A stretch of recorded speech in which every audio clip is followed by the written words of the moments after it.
Brad, you drafted a 24 and a 23-year-old. Was that something that you were looking for? Somebody maybe a little bit older, maybe more mature, or is that just a coincidence? Well, I think you're looking at what's available when you draft. In the first round, we all thought really highly of Baylor and were excited that he had dropped to 30. And then the second round, similar thing with Anton. I think that, those guys both are winning players. They've played in a lot of big moments and a lot of big games and big environments. They know how to play on both ends of the floor. They've been really well coached. And so, I think you just at these picks, and when you're not picking in the top 5 of the draft, you're probably not weighing that stuff quite as strongly, right? You're looking for best fit, best player who can come in and accentuate your team, and who can grow within your group. And they're both young enough they can do that too.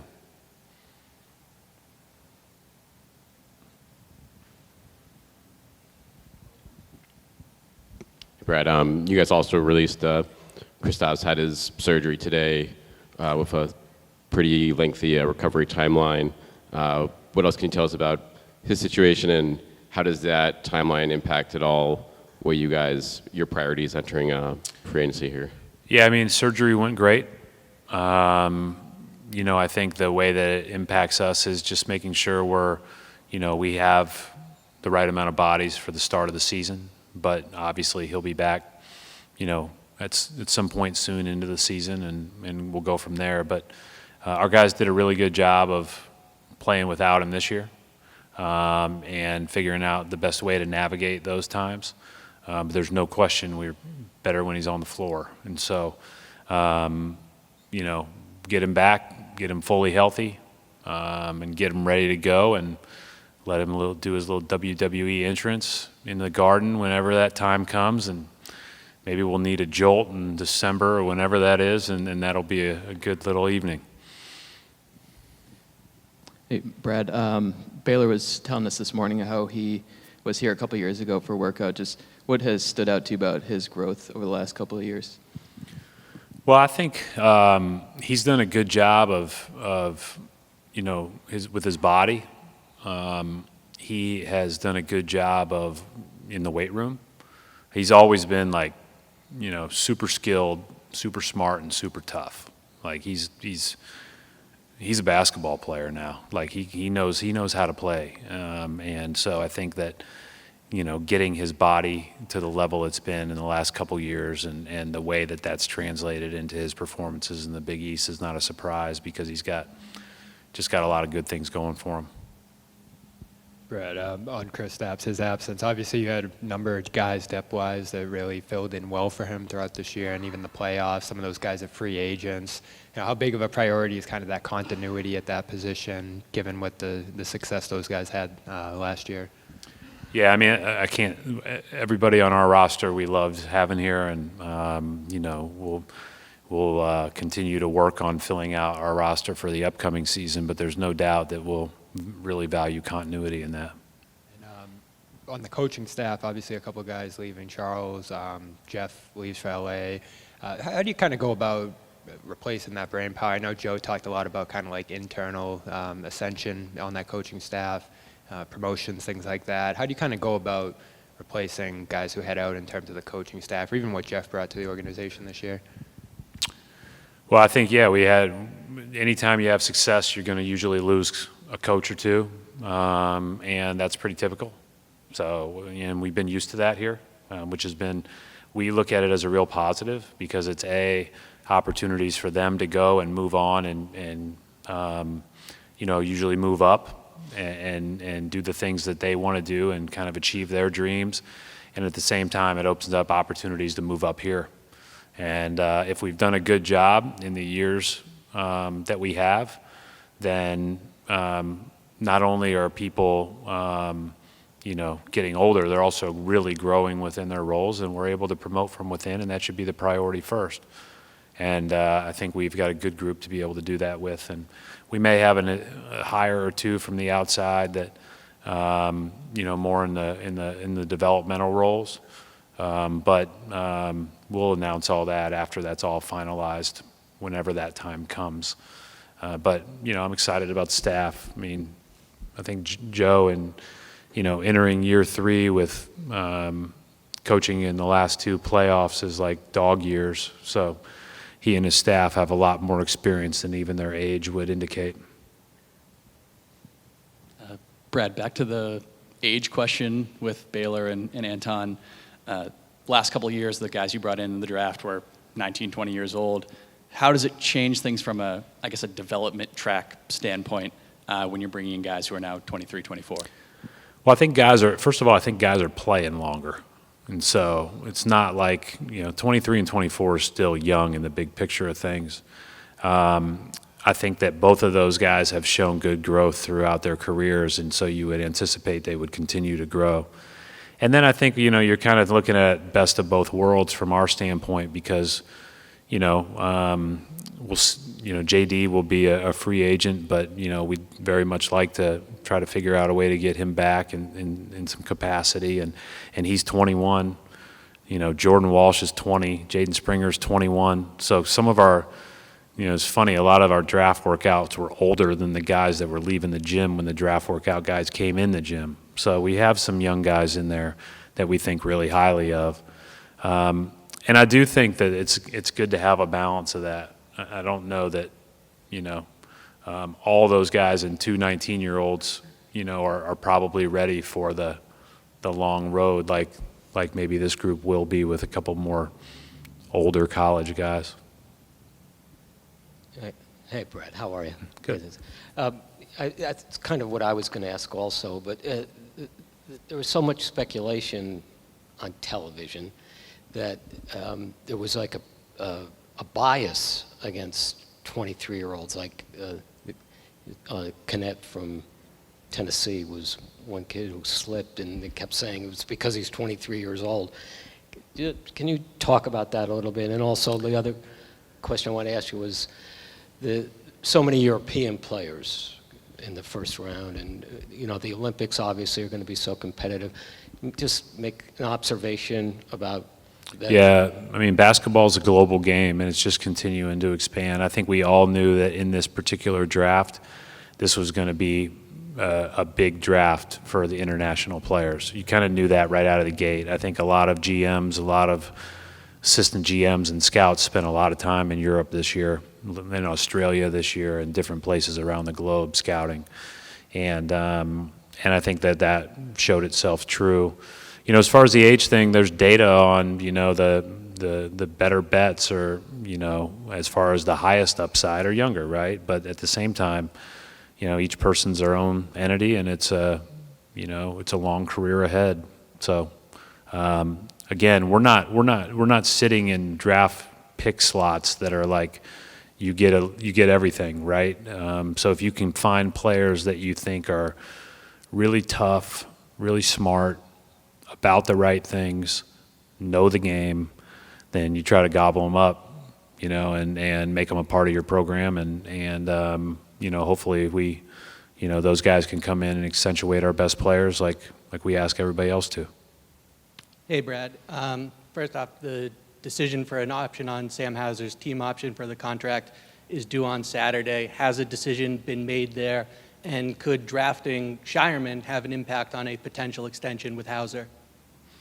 I would just say that I'm not going to get into the particulars of what decisions we'll make with each guy and their contracts, but I will say we want Hauser to be here for a long time. And then secondly, with Charles going to Charlotte, you talked about the possibility of internal promotion. Do you know of any coaches? Can you comment on if he's bringing anyone from here with him to the Hornets? I don't know what all is done contractually, so I'll just wait till we say who's on our staff next year, or he does with his staff. Brad, a couple of days ago, I asked you about the importance of evaluating character in terms of chemistry when you're looking at T-building. I was curious if there's anything you saw in Baylor and Anton specifically in terms of the off-the-court stuff, and how much of that went into the scouting and evaluation process. Yeah, it's going to go into our scouting evaluation process on every guy that walks through the door, because you have to be a person that raises the energy level in the room. We can't be,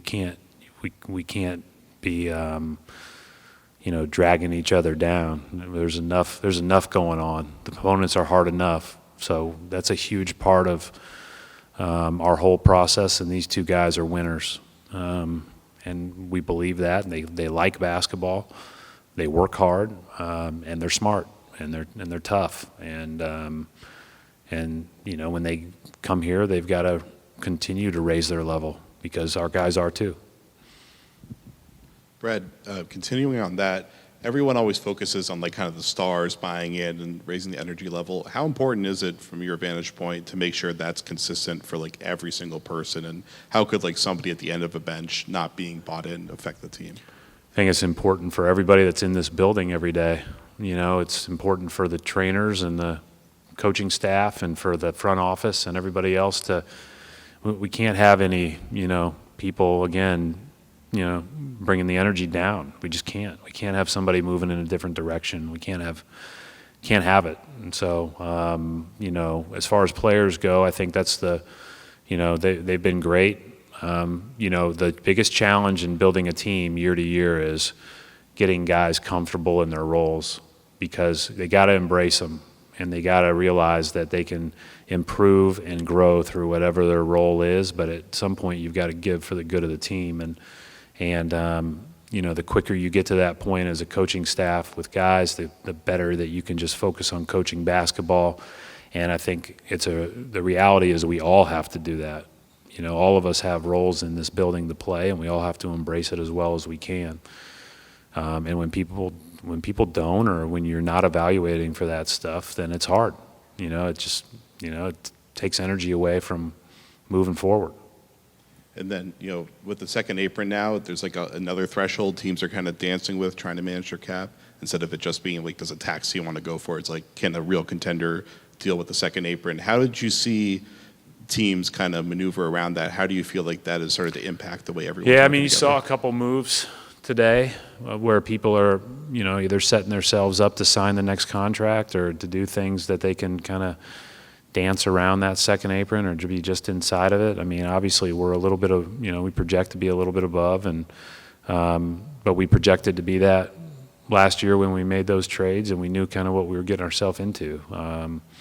So we just have to all navigate it. We all know the basketball penalties that are associated with it, and there's, we have to look at how are we going to be able to navigate that world, from a financial standpoint, from a basketball penalty standpoint, and all of those things, and then B, put the best roster together that you can, to put your best foot forward. As I said the other day, like one of my main objectives is to not have this be, and it goes back 10 years, is not have this be anything but sustainable. Like, keep finding a way to be sustainable. Keep finding a way to sustainably put yourself in the mix for years and years and years. Doesn't mean we're not going to have a down year or a rough year, or maybe we don't make the playoffs one year, but it's just not big dips. That's what we would like. It's hard to do because the other teams are good too. Brett, in 13, the trade with the Nets got you basically Jason and Jalen. It reshaped the franchise.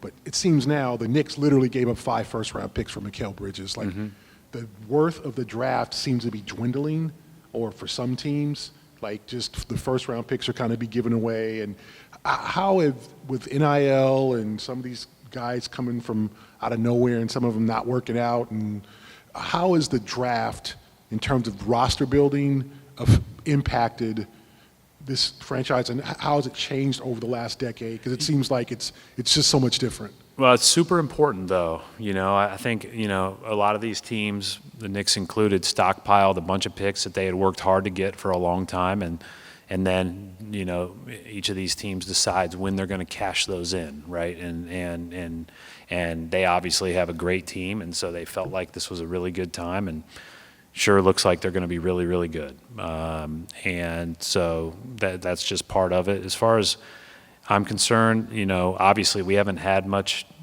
draft pick within the first round in the last couple of years, but when you look at our roster this year, You know, and you look at our top 8 guys. You know, Jason and Jalen were drafted here. Peyton was drafted here, and Sam Hauser was signed on draft night here. And so, it's a critical component to building a team. You know, and you know, we've had good runs before this where we had even more that were drafted. So I just think we have to. It's a balance, right? But the draft is important, and you know, if you get a chance to get a really good player, no matter what slot you're in, man, it can make a huge difference. And you know, we're hopeful that these 2 guys come in with the right mindset, and I have no doubt that they'll have good careers, and we're looking forward to playing a part in that.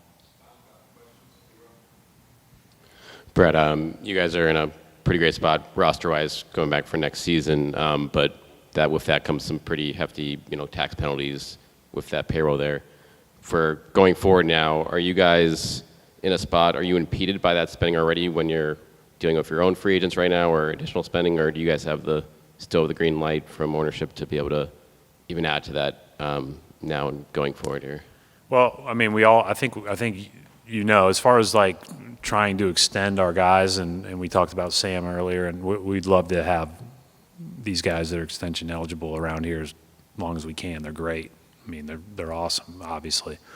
And as far as signing or adding to this year's payroll, there's really not much we can do, right? It's going to be basically minimum level contracts or those levels. And, you know, even if we were to make a trade, we can't take more in, right? That's just the way the new rules work. So you kind of know where you're going to be for this year as currently constructed. And, yeah, we have the green light to do that. And, you know, we're just going to try to be as good as we can be again. Brad, last year you spoke to us at like 2 in the morning, I think it was. Yeah, this is way better. Let's move it all to 4. Let's do it all. Yeah, maybe Mike could work on having it in the morning in the first round, and then a little break in the afternoon, and then a little, you know, late afternoon, early evening draft, and get it all done. I'm sure the television partners would love a Do you mid-afternoon draft. Do you think that would be a big hit? Yeah. Oh, they didn't ask me about it. Yeah. What I want to know is, how did splitting this across 2 days change your process and your approach? It did. We had a lot of talks about it. We had a lot of talks about, you know,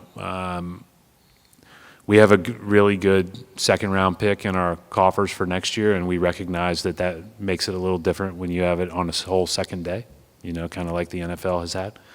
But we've had a lot of talks about what the right strategies are and everything else. But I will say this: it was nice to go home, you know, at 11:30 last night and try to get a little sleep and get back here for today, then just cram it all in and end with a press conference at 2 in the morning, which none of you wanted to be at either. You know, especially if we like traded back 18 times and never picked a person. Although we did pick Jordan last year, so we had something good to talk about. But yeah, my son was texting me yesterday like, I'm not staying up to see you trade back, am I? You know, so I think that we all were, you know, those late nights are no fun. Just quickly with Anton, is the anticipation that he'll be on a two-way deal? Yeah, we'll get into all the contract stuff later, but, you know, I think with 17 to 18 spots, depending on how we did it. Last year we did 17 most of the year. We had 14 roster and 3 two-ways. Safe to say we're going to have some pretty good players on two-ways. But I really like him. I think, you know, we didn't talk about him as much specifically, talked more about Baylor, but Anton's strength and ability to move his feet laterally, give him a chance to be one of these big, strong hybrid forwards that can switch, guard a lot of people. I want him to come in here with the mindset that he's going to let it fly like he's never let it fly before, because I think he's a better shooter than he sometimes thinks he is. And so I'm looking forward to getting him in here in, you know, 8 days or so.